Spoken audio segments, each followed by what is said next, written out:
Bonjour! Aujourd'hui, je me suis dit que j'allais vous montrer une petite technique que j'aime bien, très simple, c'est le terrazzo. Donc on va commencer avec un bol, donc ça ce sont les bols bretons que je fais moi-même à l'atelier. Donc on prend une éponge légèrement humidifiée et on dépoussière. Tac, on passe partout. Hop, voilà. Donc maintenant que la faïence est prête, on va prendre une couleur. Donc on prend une couleur de fond. En gros, on va prendre une couleur de fond et on va mettre des petites taches de couleur. Donc moi, je préfère faire ça avec 3 couleurs. Donc une couleur de fond et deux couleurs pour les taches. Après, plus, c'est pas forcément plus sympa. Donc, on secoue. On trempe le pinceau dans l'eau. Et même, je vais mettre un peu d'eau dans ma peinture. Tac. Oui. J'ai les émaux et je vais... Comme ça, on va saturer le biscuit. Ça va permettre à la couleur de mieux adhérer sur les deux autres couches. Donc, parce que l'idéal, c'est de faire plusieurs couches. Donc, hop, voilà, passer partout. Tac. Quand vous entendez ce petit bruit là qui frotte, c'est qu'il est temps d'arrêter et de reprendre. Après, c'est peut-être que moi qui l'entends, vous ne l'entendez pas sur la vidéo.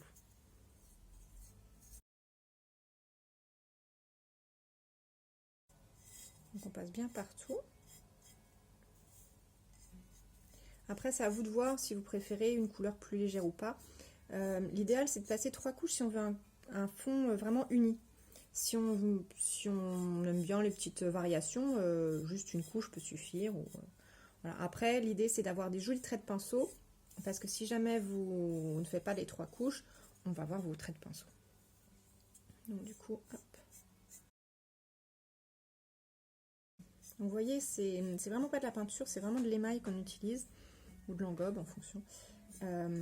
Et du coup, il faut mettre quand même une petite dose. Faut pas être trop léger.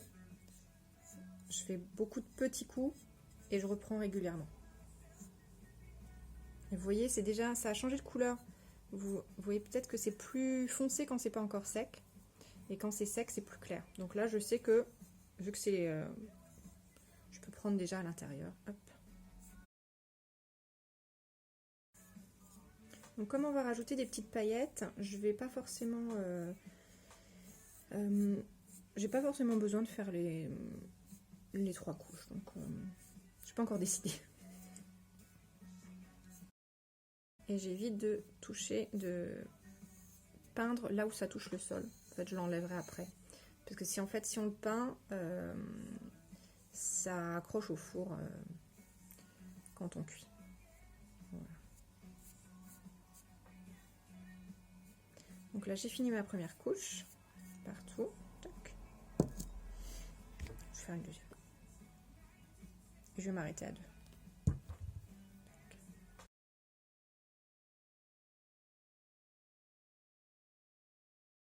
C'est quand même très rapide à sécher. Vous voyez la différence de teinte.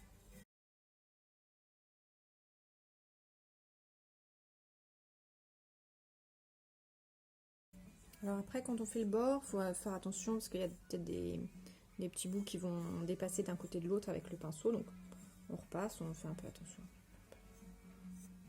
Pas avoir de coulure.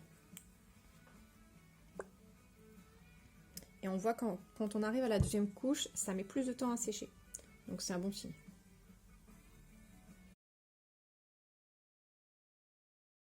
Donc après, quand on aura tout fini, on va mettre à sécher déjà. On sécher 24 heures idéalement. Après, on passe à la phase d'émaillage, donc on trempe dans un bac d'émail. Et enfin, on est prêt à cuire et la cuisson se fait en 24 heures au four à 1000 degrés.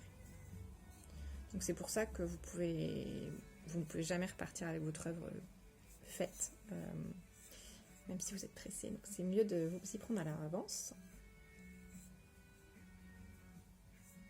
Et vous avez vu sur mes vidéos aussi toutes les choses que je peux mettre dans un four. Donc c'est vrai que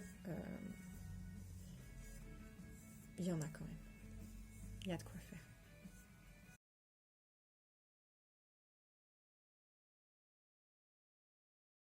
Voilà. Donc là, on est bon. Je rince le pinceau. Et je le pose à côté, histoire qu'il ne s'abîme pas non plus. Donc maintenant, j'ai du coup, remarquez, il me reste un peu de jaune, alors du coup, j'aime pas gâcher. Donc, hop, voilà. Et voilà. Donc, maintenant, on va passer au côté paillettes. Donc, il n'y a pas de technique vraiment. Enfin, vous faites comme vous le sentez. Il y a des petites, des plus grosses. Voilà. Donc, j'ai choisi fond jaune et des paillettes orange pour donner un peu de peps. Et gris pour faire un petit décalage. Voilà, c'est pas des couleurs habituelles pour moi, mais du coup, bah, c'est bien de changer de ses habitudes. Sinon, ce serait tout bleu. Donc, on secoue bien avant. Je vais commencer par l'orange, en fait.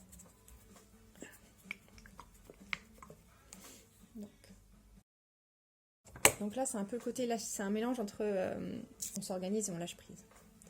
Donc, hop. Donc pareil, je trempe mon pinceau. Tac. En haut. J'essore sur le bord et après, je suis prête. Donc, je vérifie que c'est sec. Voilà, c'est bien. Ça commence à sécher. Donc du coup, je peux commencer les petites traces. Donc en fait, je prends de la peinture et puis juste... hop. Donc je veux quand même faire un... faut que j'ai de l'épaisseur. Hop, comme ça. Je fais des trucs plus ou moins gros, mais il faut qu'on voit bien quand même. Faut plus voir le jaune en dessous en fait, faut plus voir la couleur du dessous. Vous voyez, là, j'ai fait trop léger, donc soit je repasse, soit hop, je finis.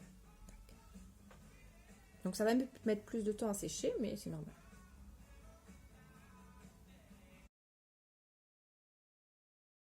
Il n'y a pas forcément besoin de faire des trucs très très précis, très ronds, les contours. C'est vraiment comme vous le sentez. On va en mettre un sur le côté qui va de l'intérieur et qui dépasse un petit peu vers l'extérieur. C'est vraiment comme vous le sentez. Avec le petit truc où il faut pas... il faut faire attention à ne pas en mettre trop, sinon ça s'enlève à la cuisse. Donc c'est là où c'est toujours plus facile quand je suis là avec vous pour vous expliquer. Mais sinon c'est quand même très faisable en kit à emporter.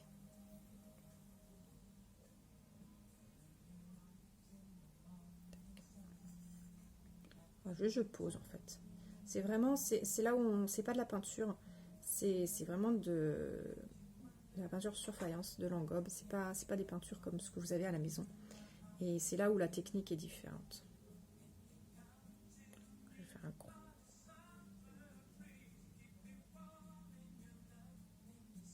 Ce que vous pouvez faire, vous commencez par le contour. Et puis, vous faites l'intérieur après. Après, il faut juste pas s'en mettre partout quand on tourne. Essayez de faire attention.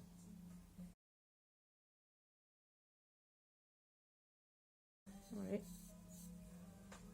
J'en ai mis un petit peu partout, normalement. Après, j'aurai aussi les grises, hein, les traces grises. Donc, j'en mets à l'intérieur aussi. Forcément, je m'en suis mis partout. Voilà. Donc, si vous l'enlevez avec votre main, bah, vous refaites tout simplement. Hop. Après, si vous faites pas bien les 3 couches, enfin pas assez d'épaisseur, c'est pas grave non plus, ça donne un volume. Donc c'est quand même, faut pas trop vous embêter, ça va donner un truc sympa quoi qu'il arrive. C'est presque girafe en fait, je trouve. Là. Donc c'est vraiment n'importe quelle couleur. L'idée c'est d'avoir une couleur claire sur le fond et puis après faire des taches de couleur avec 2 autres couleurs.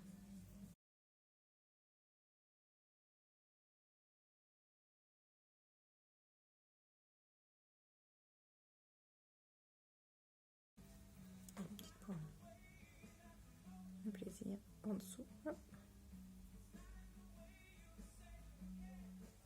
Comme ça on pourra voir aussi ce que ça fait blanc. C'est rigolo.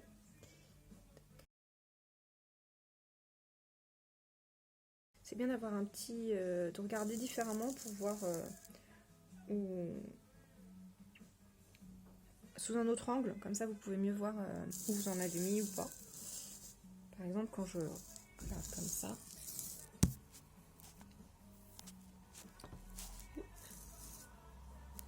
je vois qu'au milieu j'en ai moins mis. Je suis surtout mis en haut et en bas. Donc, du coup, hop. C'est un petit truc ici. Hop. Ça peut être vraiment des petits... Et si jamais vous vouliez faire un point, vous utilisez ce côté-là du pinceau. C'est beaucoup plus pratique. Enfin, un point, juste un petit point, quoi. Si vous voulez faire un point plus grand, forcément, il faut faire autre chose. Voilà. Là, on est pas mal. Donc, c'est vous qui voyez le nombre de tâches que vous faites. Hein. Chacun son niveau. Hop. Voilà. Donc moi je suis contente comme ça. Donc je vais faire peut-être une tâche un peu plus grande ici. Hop.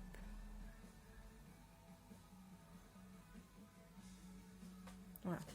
Donc maintenant, hop. Fini. Et on va attendre que ça sèche. On va prendre un petit trépied ici pour mieux voir. Hop. Donc voilà, là ce que j'ai fait, c'est du coup un fond uni jaune. Et après j'ai fait des petites paillettes orange. La prochaine couleur, c'est gris. Donc là où il n'y a pas de traces, on en fait.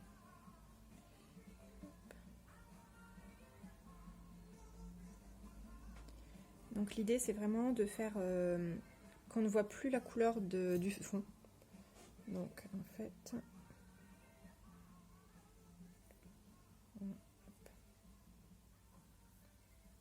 comme ça on ne voit plus le jaune de l'autre côté.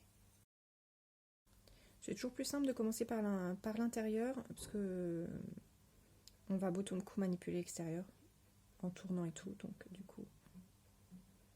Hop. Donc le nombre de traces que vous faites, ça dépend de vous. Hop. Là je vais faire quelque chose qui dépasse sur le bord aussi.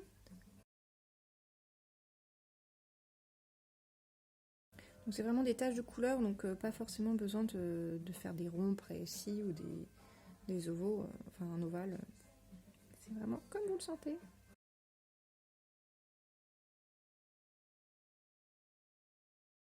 Faut pas forcément vous prendre la tête sur où mettre les points. Faut essayer d'être libre.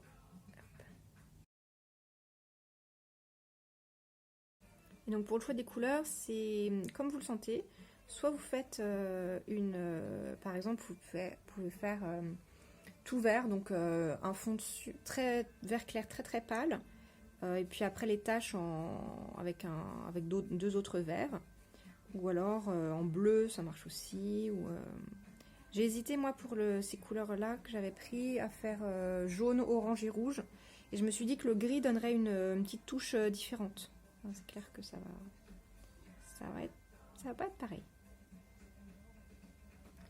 J'utilise très peu de gris, c'est pas une couleur avec laquelle je suis très à l'aise, mais c'est bien de changer.